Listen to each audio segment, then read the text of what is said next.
il faut parler d'abord de la Bible, de ce que la Bible dit. Il faut parler de notre identité en Jésus-Christ. Il faut parler de notre position en Jésus-Christ. N'est-ce pas? La position, ça ne veut pas dire on t'impose d'être à une position et tu restes là, non. Ça veut dire on t'enseigne, on t'équipe, et puis on t'envoie. Et le Seigneur te conduira, il te montrera exactement ce que tu dois faire. C'est le rôle de tout chrétien.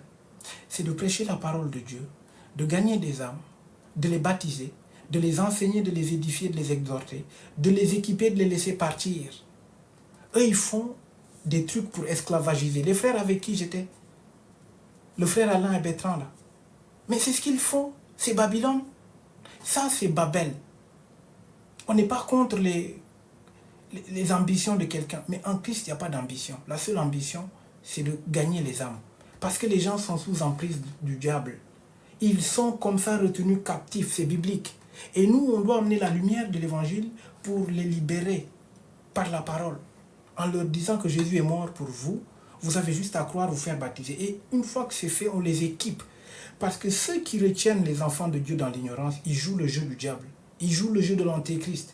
Ceux qui poussent les enfants de Dieu à faire le culte d'homme, ils préparent la venue de l'antéchrist. Parce que si tu as adoré un pasteur, si tu suis un apôtre, si tu dis que c'est lui qui a l'onction, mais c'est quoi l'onction?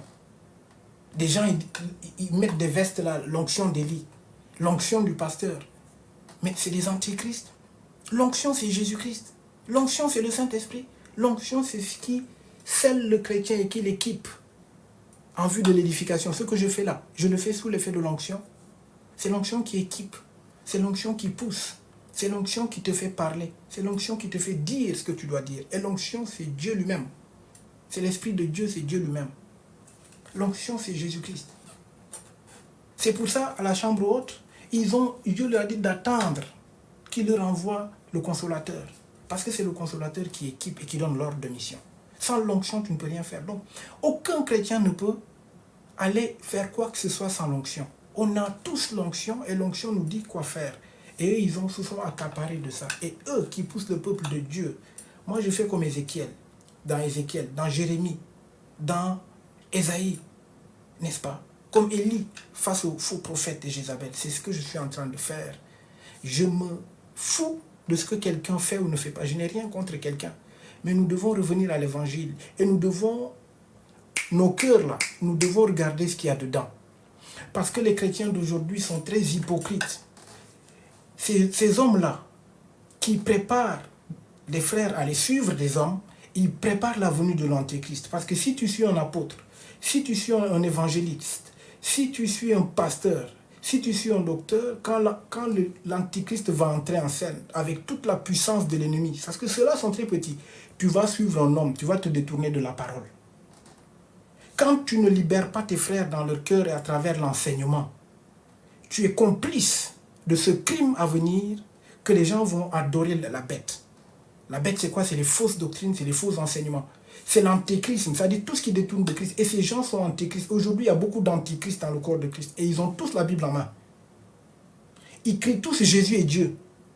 Mais dans leur fait, quand quelqu'un porte le titre de révérend, il n'est pas différent du pape.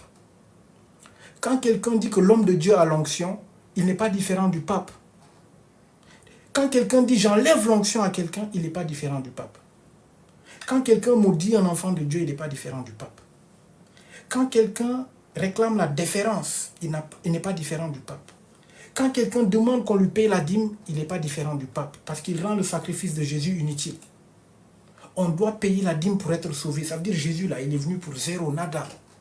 Ce n'était pas la peine qu'il meure. Or, la foi chrétienne est fondée sur quoi? Sur le sacrifice à la croix. Sur la bonne nouvelle.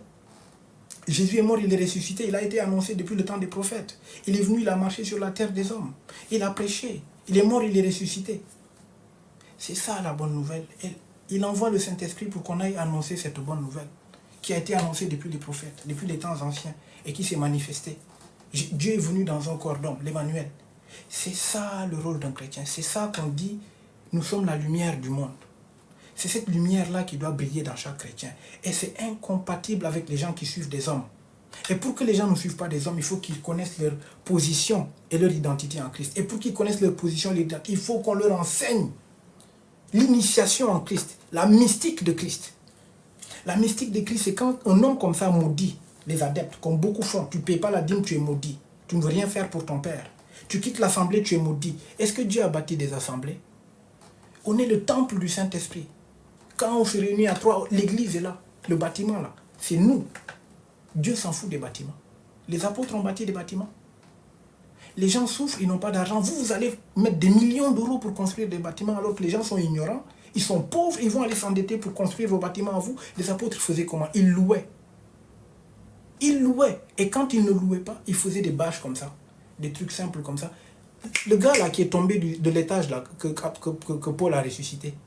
Le Seigneur voulait témoigner qu'ils étaient dans des conditions rudimentaires. Il est tombé du, je sais pas, deuxième, troisième étage, l'équivalent peut-être d'aujourd'hui.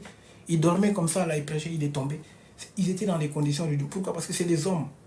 Dieu veut notre cœur. C'est les hommes qui intéressent les apôtres. C'est le cœur qui intéresse Dieu.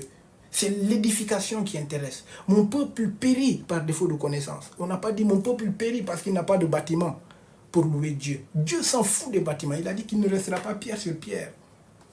Le temple que Salomon a bâti, ce temple-là, les gens, c'est Babylone. C'est pour ça que Dieu ne voulait pas que le corps de Moïse soit pris, parce qu'on allait faire un culte d'homme.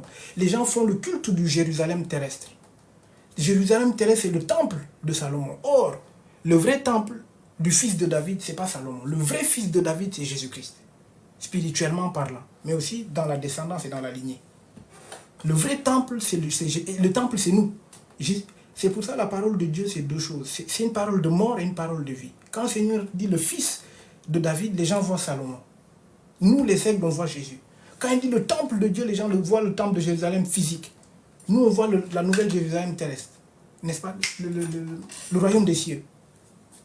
L'église, c'est nous. C'est cette église-là qu'on doit bâtir, qu'on doit enseigner.